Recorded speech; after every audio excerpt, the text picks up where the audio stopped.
बाबा कहते हैं, मेरे प्यारे बच्चे, बात बात पर तुम ऐसा क्यों सोचते हो कि तुम्हारा इस दुनिया में कोई भी नहीं है। मैं तुम्हारा हूं ना, तो फिर तुम अकेले कैसे हुए। अब तुम बोलोगे, बाबा आप है मेरे साथ, फिर भी आप मेरे पसंद की चीज़ें छीन लेते हैं। बच्चे, ये भी मेरी ही एक लीला होती है। मैं जानता हूँ कि तुम मेरी शरण में आए हो, तो तुम्हारे जीवन में कोई भी ऐसी चीजें ना हो जिसे तुम्हें आगे जाकर के कोई भी कष्ट मिले, जिसके कारण तुम कमजोर हो जाओ। और मैं बस यही चाहता हूँ कि तुम एक मजबूत, कामयाब और भाग्यशाली इंसान बनो। बच्चे, सफलता पाने के लिए अपने कई वस्तुओं का त्याग करना पड़ता है या कई इंसानों को छोड़ना पड़ता है। सफलता कितनी भी कठोर क्यों ना हो, एक ना एक दिन मिल ही जाती है। लेकिन जो व्यक्ति तुम्हारा साथ छोड़ देता है या बुरे वक्त में जो तुम पे हंसते हैं, तुम्हें छोड़कर चले जाते हैं, उनके पास मुड़कर तुम्हें नहीं जाना चाहिए। मैं जानता हूँ तुमने बहुत परीक्षाएं दी है, तुमने बहुत बुरा समय देखा है, तुमने अपने परिवार को रोते हुए देखा है और तुमने बहुत कुछ खोया है। और मैं ये भी जानता हूँ मैंने तुम्हारी बहुत परीक्षाएं ली है, क्योंकि मैं जानता हूँ इन सभी परेशानियों के बाद ही तुम्हारे जीवन में सफलता आएगी या फिर तेरे जीवन सफल बन सकता है। इसलिए मैंने तुम्हारे साथ ये सब किया। लेकिन मैंने जब तुम्हारी परीक्षा ली, उस वक्त मैं तुम्हारा हाथ पकड़े तुम्हारे साथ ही था। इन तमाम मुश्किलों की घड़ी में मैंने तुम्हें एक पल के लिए भी अकेला नहीं छोड़ा। मैं हमेशा तुम्हारे अंग संग ही था, तुम्हारा हिम्मत, तुम्हारी प्रेरणा बनके मैंने हमेशा तुम्हारा हाथ थामे रखा। मैंने जो भी किया तुम्हारे लिए वो अति आवश्यक था। लेकिन बच्चे, अब बस इतना ही, इसके आगे तुझे परीक्षा नहीं देनी होगी और तुम इस परीक्षा में सफल भी हो गए। तूने जो परीक्षा दी है अब वो समाप्त होने वाली है।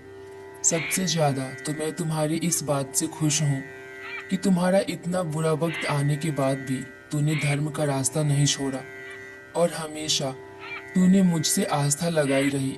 तुम बहुत बार गिरे, लेकिन तुमने फिर से उठकर चलने की कोशिश की और तुम फिर दौड़े और इसी वजह से आज तुम यहाँ तक पहुँचे हो। तुम्हारे कष्टों का समय था, उससे तुमने बहुत कुछ सीखा होगा कि तुम्हारे जीवन में क्या आवश्यक है और क्या तुम्हारे लिए हानिकारक है।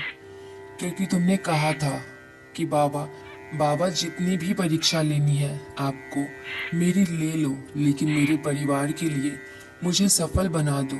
और जब मैंने तुम्हारी इस बात को माना तो तुम डर गए, घबरा गए और मुझे ही दोषी ठहराने लगे कि क्यों बाबा आपने मुझे इतने कष्ट क्यों दिए और क्यों मुझे इतना दुख दिया। तो बच्चे, महल के रास्ते पर जाने के लिए कई सारी कठिनाइयों से गुजरना पड़ता है।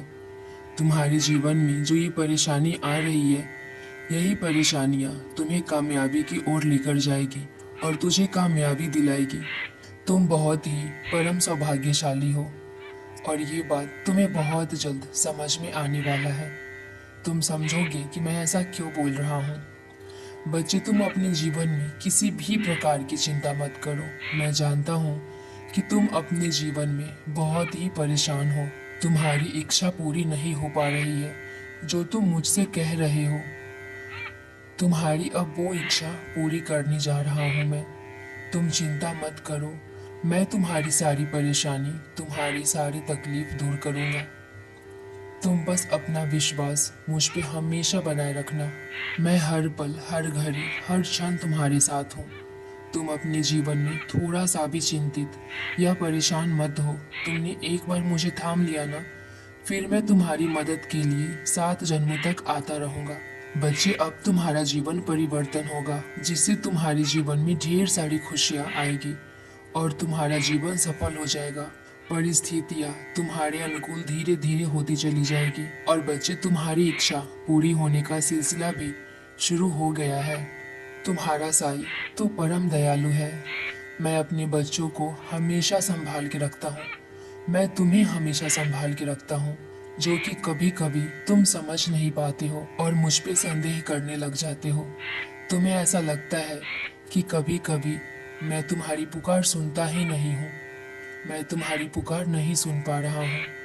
लेकिन सच तो यही है कि तुम्हारा साई तुम्हारी हर प्रकार से, हर तरह से, हर ओर से मदद कर रहा है।